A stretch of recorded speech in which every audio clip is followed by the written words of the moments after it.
What are some of the greatest docus in history?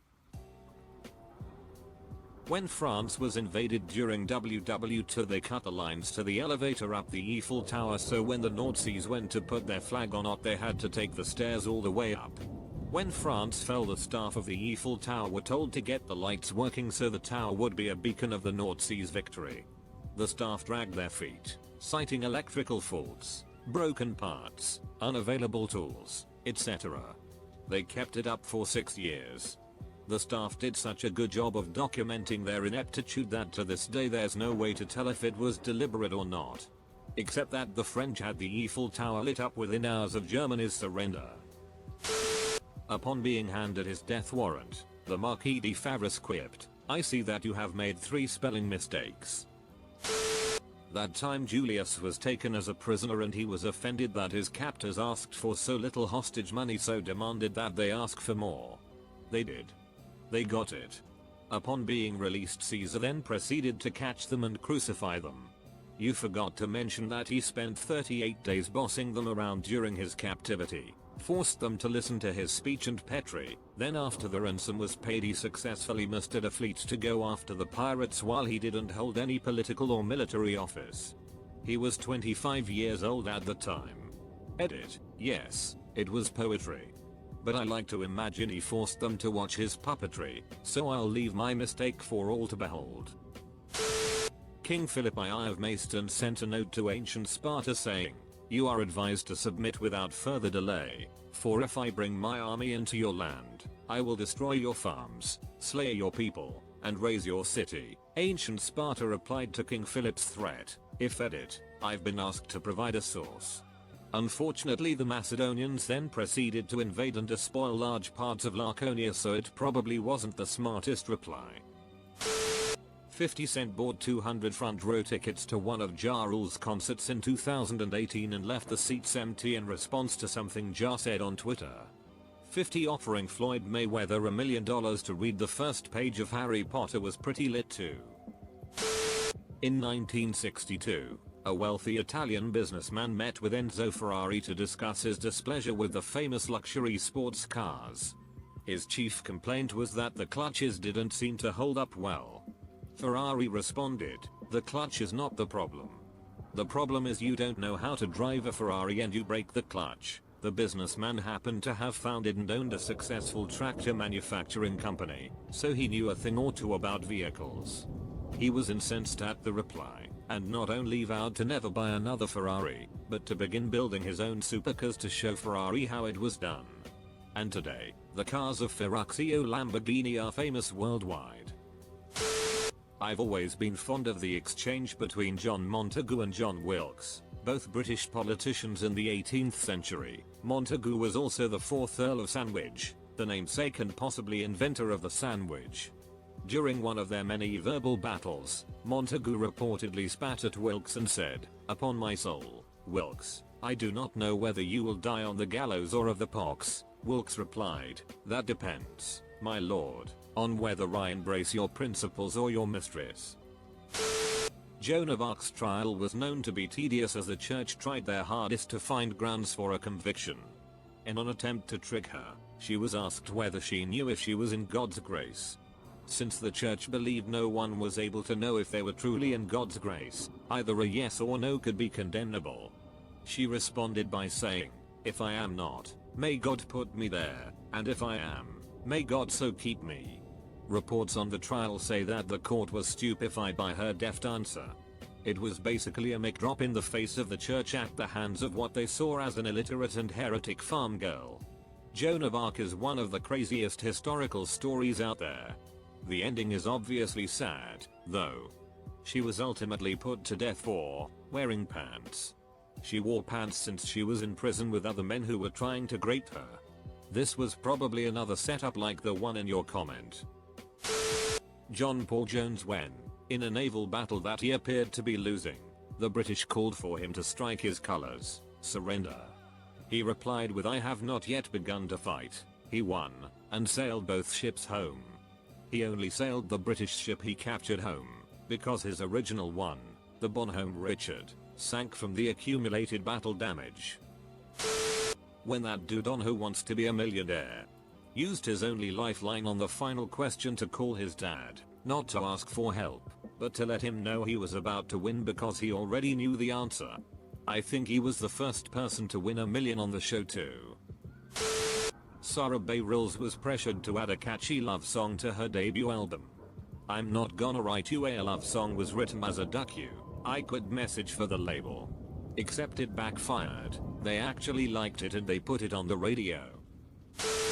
When the Royal Navy had finally cornered and were engaging the German warship Bismarck, one of the ships in the task force was actually made up of Polish Navy crewmen who had escaped the country after the occupation. As the crew fired upon Bismarck, they used their lights to signal the message "I am a Pole" for the Bismarck's crew to see. Well, there is always that time when Amsterdam sold cannons to the Spanish army during the 80 Years' War, only for the Spanish to fire those cannons at the city. In 2007, the website Gawker posted an article that outed Papal co-founder Peter Thiel as gay. Not being able to sue defamation himself, it's not defamation if it's true. He instead started funding lawsuits brought against Gawker by others, including the lawsuit by Hulk Hogan that ended up bankrupting Gawker. There are lots of ethical issues surrounding the idea of a billionaire targeting an outlet like Gawker, even if the outlet is utter trash like Gawker was, but I still consider it a glorious docu. I will forever love that in ancient Greece they had to make a law against prisoners stripping naked at trial because one woman managed to acquit herself of blasphemy by way of being too attractive. After all, if she had truly blasphemed against the gods, they would revoke the gift of her beauty. I have to imagine that the session where they made that law was the saltiest run back. Edit. Quick definition. Salty refers to being angry and a run back is unattempted rematch. Thought that the term painted a fun mental image of the forum. Andrew Jackson nearly beating his would-be assassin to death after his two pistols jammed. I read another one about Jackson, who was apparently such an ashat that he was riddled with bullets and scars from duels. Story goes that he was shot in a duel, then a few days later had a beating in the Oval Office with the guy that shot him in attendance. Jackson pulls out the bullet and gives it to the shooter, saying, "I believe this is yours." Alexander the Great. One of his tutors was a man named Leonidas of Epirus. One time, when visiting a temple and making an offering to the gods, the eager and pious Alexander scooped up as big a handful of incense as he could hold and threw it into the flames. Leonidas chastised the young prince and told him not to be so wasteful of such a rare and expensive import, and that he could use as much as he wanted if he ever owned the lands where it was grown. Many years later, Alexander did capture those lands and promptly sent his old mentor a reported 600 talents, the equivalent of 15 to 30 tons, of rare and expensive incense and myrrh as a retort, along with a note that now his old teacher wouldn't need to be so stingy and sparing in his offerings to the gods in the future. And of course the Gordian knot. A fabled knot that was said to be impossible to untie, though an oracle had prophesied that if anyone could undo it they would rule over all of Asia. It was said many tried and all failed. Until Alexander walked up to it. He looked it over, took out his sword, and just cut it in half. And went on to conquer huge swaths of Asia afterward. During the Korean War, a coastal battery got lucky and hit the battleship USS Wisconsin. It did minor damage but was the first direct hit on the Wisconsin. The USS Wisconsin then returned fire with all 9 of her 16-inch guns and pretty much reduced the coastal battery to atoms. The funniest part is that one of Wisconsin's escorts sent a message to the Wisconsin afterwards that just said temper, temper. The 27th Amendment to the US Constitution. It was proposed by the first ever Congress in 1789 but stalled and was forgotten about. In 1982 a 19-year-old college kid named Gregory Watson wrote a paper for his policy class arguing that it could still be ratified. The teaching assistant disagreed and gave him a C on the paper. He then appealed to the professor, who chose not to overturn the grade, so he decided to start a national campaign to prove that he was right. In order to do so he had to convince 28 state legislatures to ratify it in order to reach the necessary 3/4 of all states. 10 states had already done so many years before. In 1992 the 27th Amendment officially became part of the Constitution when it was ratified by Michigan. Perhaps funniest of all is that it's a relatively obscure amendment that prevents any congressional pay raises or pay cuts from taking effect until the next election, as a way to give voters a say on the matter. Edit 1. Turns out that in 2017, his former professor signed a letter to get his grade changed to an A.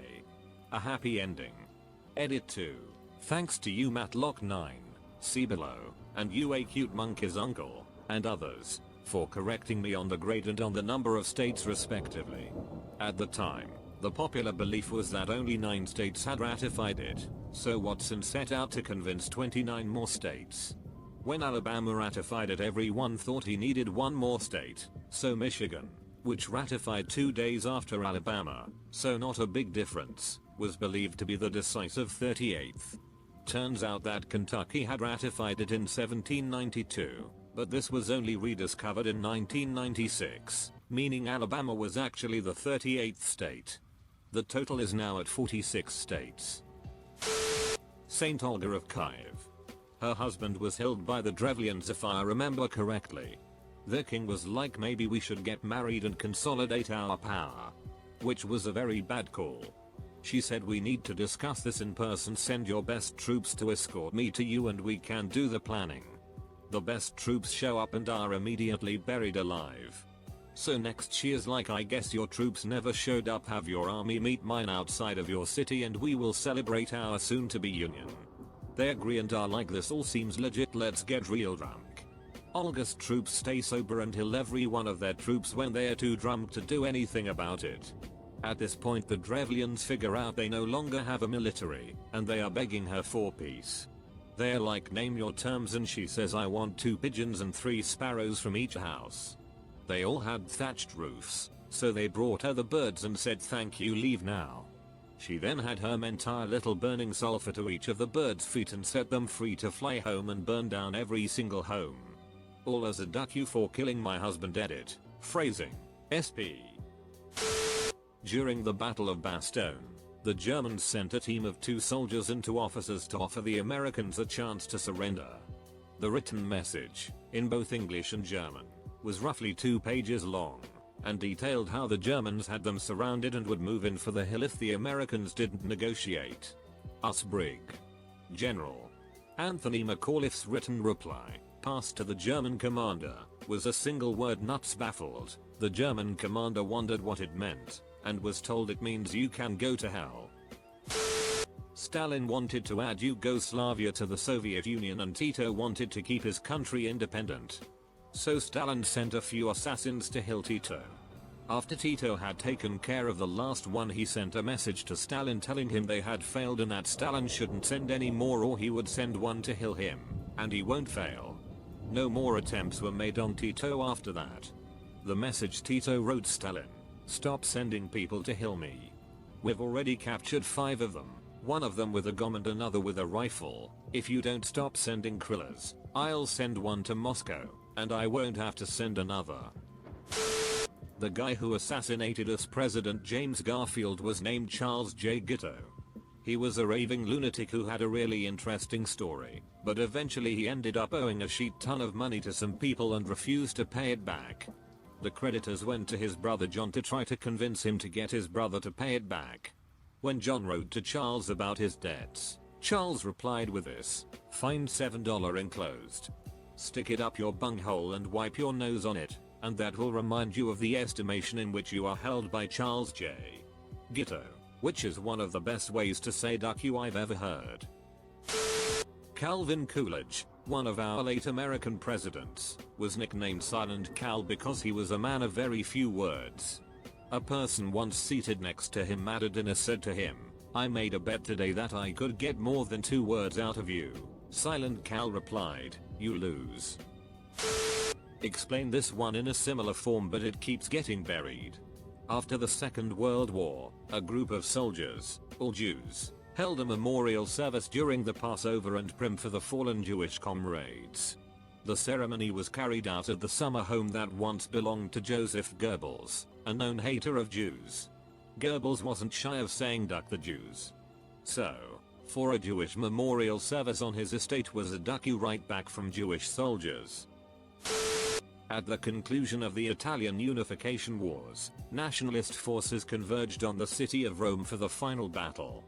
The papacy, having vehemently opposed the movement, threatened to excommunicate anyone who gave the order to begin the siege. The largely Catholic personnel were briefly stalled, before resolving to place a Jewish soldier in command that he may give the order. Rome fell shortly thereafter, Italy unified, and the papacy itself had been dealt a grievous and irreparable wound to their authority and reputation. Edit. Turns out I dug up a bunch of details here, blindly repeating one of my favorite legends from the internet. That said, the Pope still lost and looked bitter AF. My boy John Paul Jones was basically being a pirate, but it was the American Revolution, so it was patriotic privateering for America when he was engaged by a British ship. Despite being completely outgunned, Jones didn't break a sweat because he's a badass and bravely went toe-to-toe with the British ship, then soon after began bravely sinking. Seeing this, the British captain called down and offered Jones and his men fair treatment and quarter if they were to surrender, to which John Paul Jones famously replied, "Surrender I have yet begun to fight," before ramming his sinking vessel into the enemy, boarding it, and capturing it. Basically this was the naval equivalent of two guys getting into a brawl. The much bigger guy easily kicking the crap out of the scrawny sheet talker and offering him a hand up as a peace offering. Then the scrawny guy slapping it away, jumping on the big guy's back like a spider monkey and hitting him in the face repeatedly before grabbing his keys and taking off with his nice car. During the Suez Crisis, a Rus carrier group was crossing the Med. It was being shadowed by Royal Navy cruiser, Abdeel-class mine-layer cruiser, so the US group went to 30+ knots thinking the little British ship couldn't keep up. The British ship worked its way up to 40+ knots and overtook the group and flashed "See you in Suez" with its signal lights as it went over the horizon. The HMS Manxman. For those curious, the Abdeel class was designed to lay mines in enemy waters, so they were designed to be very fast so they could get in, lay mines and get out before the enemy had a chance to respond. When the Crown Prince of Saudi Arabia visited England in 2003 and the Queen herself insisted on driving him whilst he sat next to her in the front seat. Apparently she pretty much raced through Scottish nature without batting an eye to the road and talked to him endlessly until he just held onto his seat in absolute terror. The Queen of Road Rage. I love this story. I was working in an Indian-owned liquor store in the hood and this very drunk Asian man stumbled in trying to buy a fifth of Hennessy while in some sort of outfit that looked like a dress but was more of a religious outfit of sort. My co-worker Munish, an nice older Indian man who I had never seen angry, said, "Sorry sir, I cannot sell to you." That went back and forth a few times and the Asian man said, "Mother ducker you." Munish grabbed the bottle and screamed at the top of his lungs, "You don't mother duck me," while pointing at himself, then spun his fingertips to the man and screamed, "I mother duck you." It was an amazing moment when two foreign gentlemen had waited to curse someone out in English for a long time. The Harlem Hellfighters, they wanted to fight but because of segregation they occupied positions such as cooks and porters. They were able to get enough people together to form their own regiment. They were sent to France and the US Army wouldn't let them fight in combat. Because they needed fighters so badly, France gave them gear and rifles. This was probably a better place for them to be because at the time, France was more progressive than the US. They were basically treated like any other soldier. They turned out to be fierce fighters. And good at it too. France ended up giving SGT Henry Johnson and the group a Croix de Guerre. They were the first Americans to receive the honor. He and the rest of the Harlem Hellfighters marched down Fifth Ave in celebration. Posthumously he was awarded a Purple Heart and a Congressional Medal of Honor and the Distinguished Service Cross. Henry V of England beating the French army at the Battle of Agincourt in 1415 whilst being greatly outnumbered by the French. The English longbowmen played a key role in the victory as they were very well trained, from a very young age, in the use of the longbow, and the longbow was superior to the crossbows used by the French at the time. This is due to the increased level of penetrative ability of an arrow shot using a longbow in comparison to a crossbow bolt at long range, as well as the rate of fire difference between them because the crossbow takes much longer to reload than a longbow. This led to the eventual use, over time, of the up yours hand gesture using the first two fingers of the right hand directed knuckle first, basically a reverse peace sign. This all happened as the French would cut of these two fingers on the right hand of any Englishman they came across in an effort to prevent them from being able to use a longbow. Longbows were only ever used right-handed. Thus meaning that every time an Englishman would see a Frenchman they would give this hand gesture to prove they still had these fingers and were still capable of using the longbow, in effect humiliating the French that were witness to the gesture. Howard Hughes was staying in the penthouse of a casino and didn't want to leave. The casino wasn't happy about it because other Wales rich people wanted to stay in it. The casino was forcing Hughes out, so Hughes bought the casino so he didn't have to leave. Julius Caesar was kidnapped by pirates. They were holding him for ransom. When Caesar heard the amount, he was insulted and insisted his ransom should be double. So the pirates sent out a small band to collect the ransom.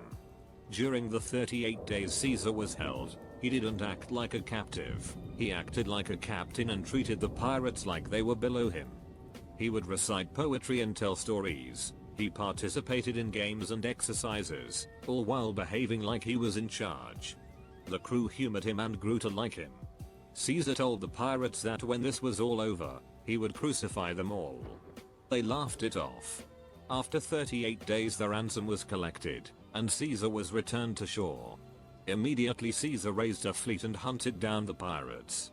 After being captured, the pirates were held in jail. Caesar went to the governor and demanded immediate punishment, but the governor kept dragging his feet. So Caesar himself went to the jail, took the prisoners, and had them crucified, just like he promised. When Isaac Newton was working at the Royal Mint, some dude started counterfeiting coins notes. I don't remember. When confronted by Isaac, he full on pulled a rug. Look at this motherfucker. Who you going to believe me or this duck? It went back and forth for a bit. Eventually the guy got caught, and while he was waiting to be executed for crimes against the crown he wrote a letter to Isaac begging him to please forgive him. In a show of monumental spite, he said, "Nah fam,